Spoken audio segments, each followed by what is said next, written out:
প্রধানমন্ত্রী হওয়ার পর প্রথম বিদেশ সফর। সাধারণত এমন সফর কূটনৈতিক বার্তা বহন করে, আর সেই কারণেই তারেক রহমানের আসন্ন মালয়েশিয়া ও চীন সফর নিয়ে শুরু হয়েছে জোর আলোচনা। 21 ও 22 জুন মালয়েশিয়ায় সফর করবেন প্রধানমন্ত্রী।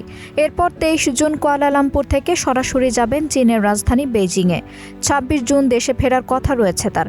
প্রশ্ন উঠেছে, প্রথম বিদেশ সফরের জন্য কেন ভারত বা চীন নয়, বেছে নেওয়া হলো মালয়েশিয়াকে? বিশ্লেষকদের মতে এর পেছনে রয়েছে কৌশলগত বার্তা।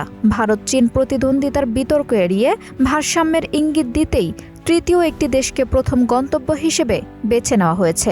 মালয়েশিয়া সফরে সবচেয়ে বেশি গুরুত্ব পাচ্ছে বাংলাদেশের শ্রমবাজার।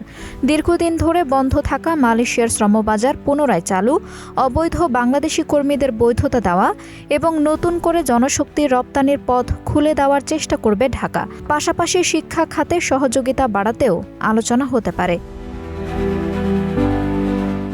তবে কূটনৈতিক মহলে সবচেয়ে বড় আগ্রহ চীন সফর ঘিরে। জানা গেছে সফরে বাণিজ্য, শিক্ষা, স্বাস্থ্য, প্রতিরক্ষা ও বিনিয়োগ সহ বিভিন্ন খাতে প্রায় 15টি সমঝোতা স্মারক সই হতে পারে।